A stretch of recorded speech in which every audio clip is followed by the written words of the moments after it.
Үйдүн ээси. Анда Союздун 80-жылдары эле. Мектепти аяктаган соң майлы сууга апамдын өкүл кызынын үйүнө келип, ошол жердеги чакан тигүү фабрикасында иштеп калдым. Менден 5-6 жашка улуу болсо да, апамдын өкүл кызына өкүл апа деп кайрылчумун. Өкүл апам ооруканада медайым. Күйөөсү Эркин акем болсо, ички иштер кызматкери. Эркин акем ар дайым кызматта. 2 кичинекей баласы бар. Тигүү фабрикасы дегенимдин тарыхы мындай.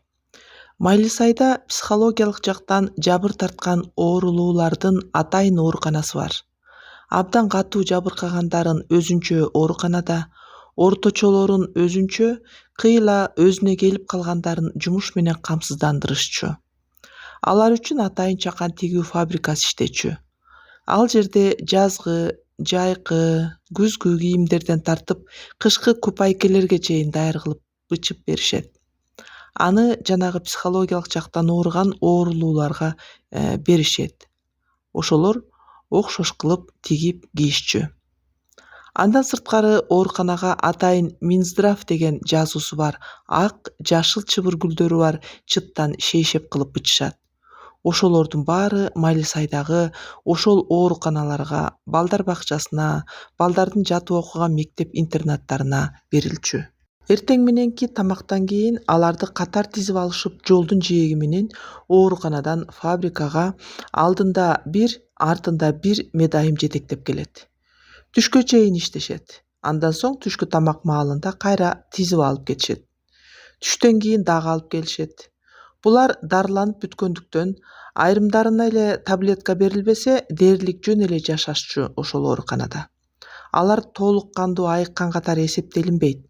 Аларда кандайдыр бир аң сезимде жетишпестик болуп калган. Туугандары деле алып кетишпейт.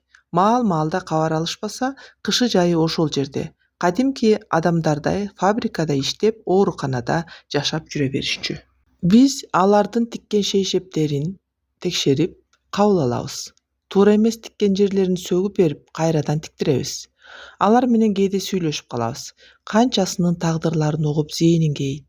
Кээде таң каласың. Бири мыкты артист болсо, бири мыкты дарыгер, бири мыкты мугалим. Айтор көпчүлүгү көрө албастыктын торуна кабылып, азыркы силердин сөзүңөр менен айтканда стресс, депрессиядан чыга албай, психикалык ооруга чалдыккандар болуп чыгат. Кээелери тубаса аң сезими толук жетилбегендер эле. Эртең менен эрте туруп ошол фабрикага жөнөйм. Иштен кийин өкүл апамдын балдарын балдар бакчасынан алып үйгө келем. Тамак даярдайм. Кечинде баарыбыз чогулуп тамактанабыз. Ошентип ал жерде да 1 жылдан ашык иштеп калдым.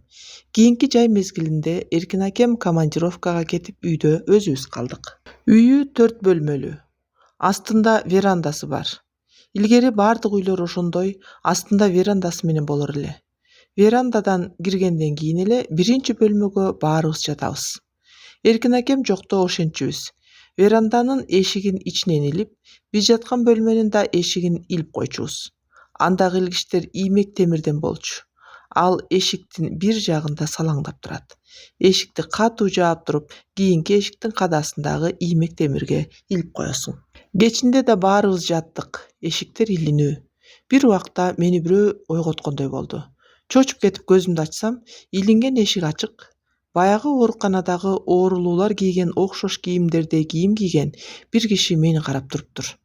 Селейип кыймылга келбей жатып калдым. Кыймылдайын десем, денем катып калгандай. Жалдырап эле ошол кишини карап жатам.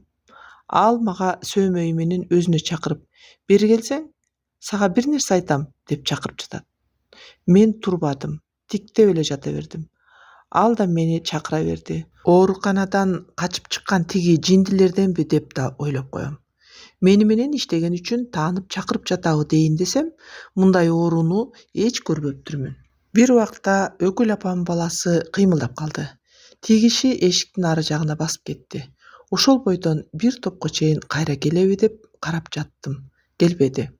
Ордумдан шап турдум да, чуркап барып эшиктин бир тарабын колум менен бекем таянып туруп, эшикти тартып, илгичин илдим. Төшөгүмө чуркап келип чүмкөнүп жатып калдым. Өкүл апамы деле ойготподум. Титиреп коркконум айтпа.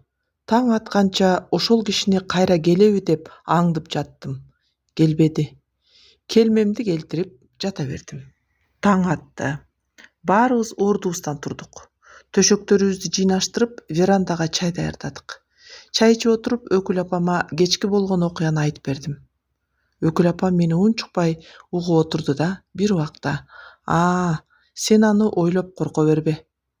Ал мага дайыма көрүнөт. Ушул үйдүн ээси, деди. Кандайча? Коркпой кантип жүрөсүз? Дедим таң кала.